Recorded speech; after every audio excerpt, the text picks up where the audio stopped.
All right. It is just after 6, so we are going to start the presentation.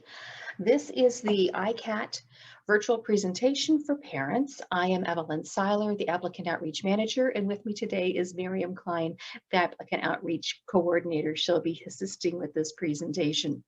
Thank you all so much for coming. I believe most of you are parents, but some of you may not be, and that's okay. Any information that you gather will be helpful in some way because we will be going through the presentation that we normally give our applicants. A couple of housekeeping things. Please keep your mic on mute, and we are recording, so you will want to shut off your video if you do not want to be seen. Other instructions, if you want to chat with us, please click the chat and you can enter your question there, have it be to everyone, and we can then get that question answered at the end or during if it's of any relevance to the moment. You can change your view on the side. There's that panel on the side. You can move this box around even and click on speaker view, and then you'll see myself along with the presentation as we go along. All right, so the way we're going to set this up today is I'm going to give you a little background on what it's like to be a parent of a child who has gone into advanced manufacturing. And then I'm going to go into the presentation so you know exactly what the ICATT Apprenticeship Program is. All right, so some background. I have 3 kids, and each of them took a different career path. The one is currently in retail. She got an associate's degree and is glad that she has that because it means that she has accomplished something. For her, there was a bit of a struggle, and this just happened to be her path. When you have children, you have many aspirations for them, and once they reach that young adulthood, you have to let go a little and recognize that they each do have a path and they will find it. My second child, we told all our kids, all right, you're going to go to the community college unless you get that scholarship. At least you're going to start at the community college. And the second one, she got the scholarship. So she got to go to her dream school, IIT. She was studying architecture, and partway through that program, which is a 5-year program, she changed her major to architectural engineering. She likes the math part of it, the math science portion of it, and excelled much more there. So in switching her program, it was still going to be 5 years. I think there was an additional semester that she had, and she completed her degree, and she's now working in the field as an electrical engineer. My third is a son, and he was focused on graphic arts in high school. He loves to create things on the computer, use the computer to design things, the 3D, the CAD programs. He was able to take a CAD course in high school and enjoyed it very much and figured, okay, I'm going to go into graphic arts. This is what I want to do. He gets to the community college and he starts his education, which he was going to plan to transfer then to a 4-year school. And he was hearing a lot about advanced manufacturing and how that can lead to a really good career. So he took a walk through the manufacturing lab there at the community college, and he's here, I have to do this. For him, it was the idea of, like through CNC, creating something on the computer and a machine actually making it real right there in front of you, and having that control and being the creative force behind something that this big machine is going to make. So he switched his major and he has completed his degree, and he is currently employed with an advanced manufacturer, and he's happy. He started his career and he's into this field. And as a parent, all you want is your kids to be happy. So you open that door to whatever life leads them to, and you know that there are going to be so many more opportunities down the road.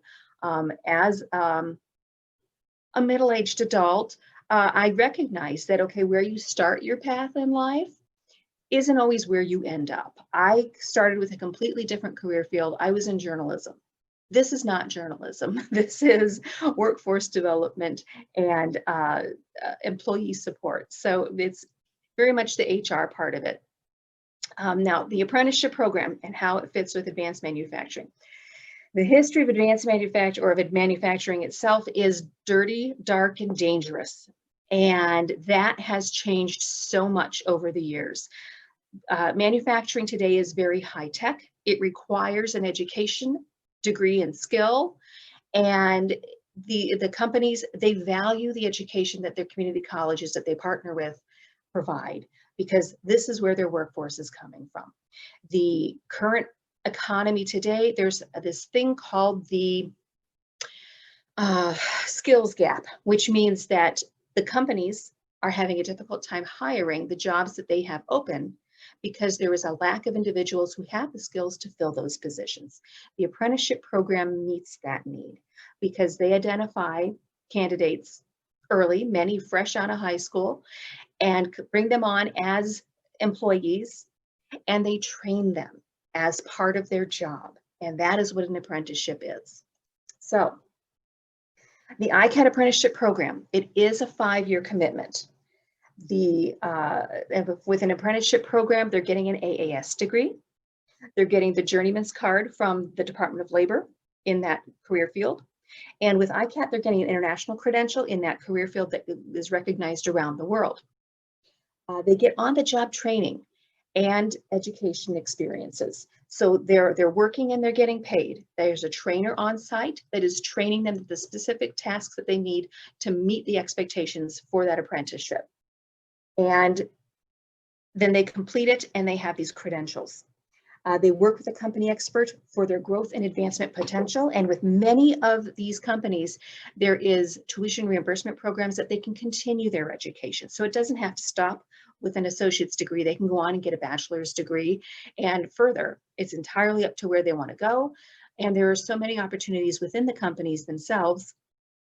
Some of our apprentices, once they finish their apprenticeship, they had opportunities for supervisory roles like a shift manager in the evening with one of the companies one of our apprentices is. So there's so many things that they can do, and it is a career that they're starting right out of high school or right as soon as they start this apprenticeship.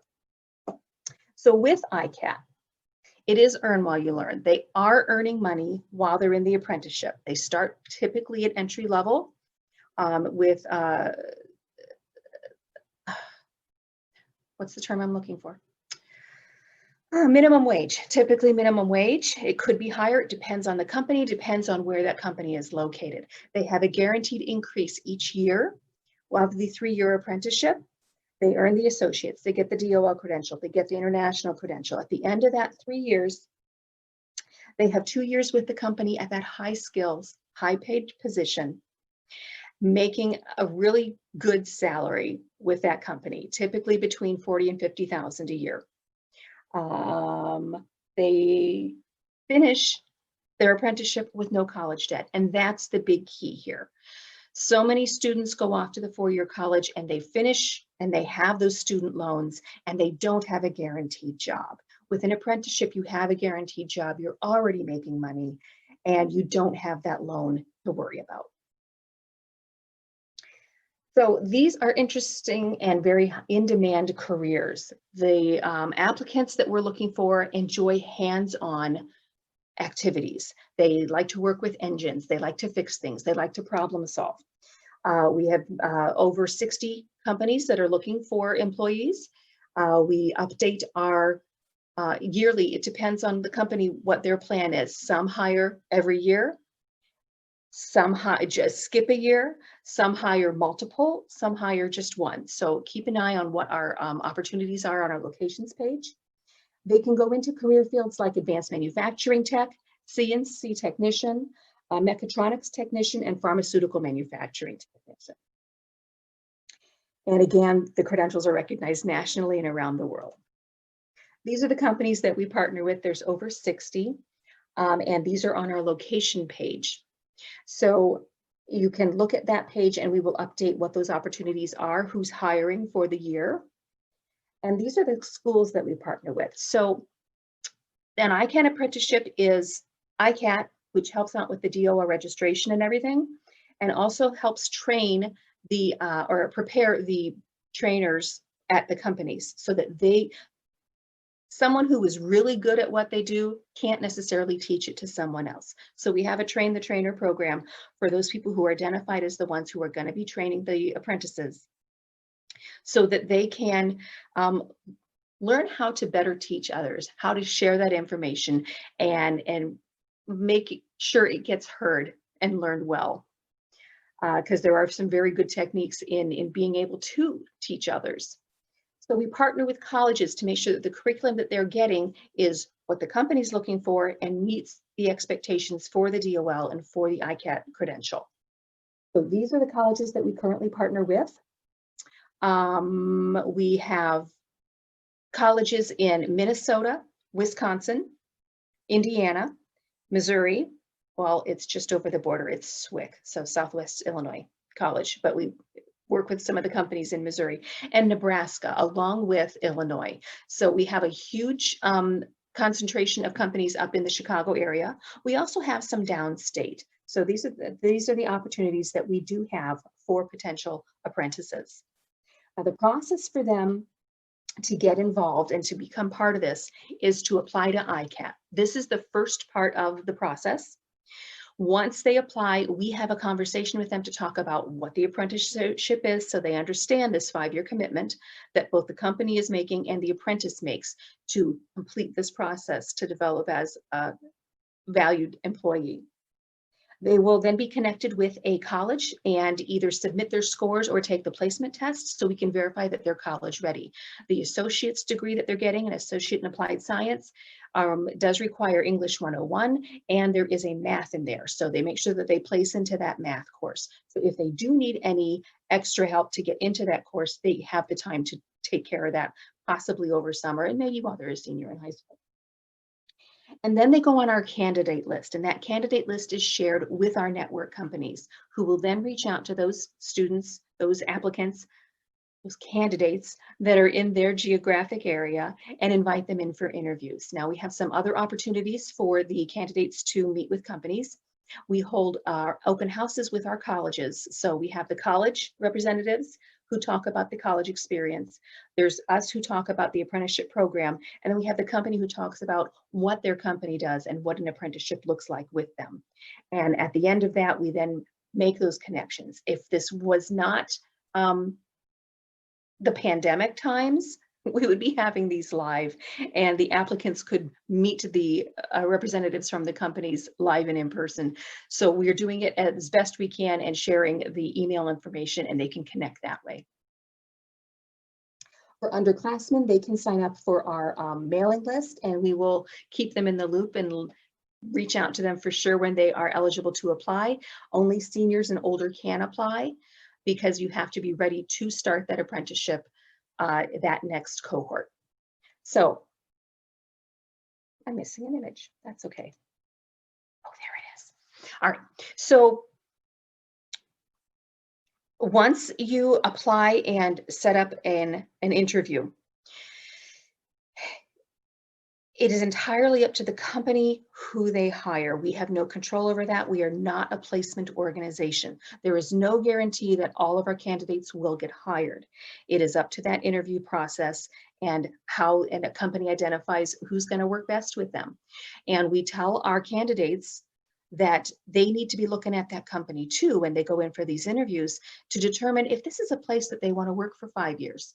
And make sure that, you know, if they have any qualms or anything, that they listen to that gut feeling, because this is a commitment, and we don't want, if something doesn't feel right, it's like any relationship, you step away from it. So it has to be a good screening on both sides, both by the company and by the applicant, to really decide if this is the job that they want to have for 5 years. We do ask you to follow us on Instagram at ThinkICATT. You can discover the world of manufacturing. We post various videos and things about what manufacturing is today, many from our companies. You can learn about upcoming events. This one was posted on our Instagram page. And you can get to know current apprentices because we do feature them and highlight when they get hired and celebrate that, because this is a really big step for them on their path to their career. If you want to know more, you can check us out at ICATTapprenticeships.com. If you have questions and want to talk to us directly, you can either call us or email us, and we'll be happy to answer those questions.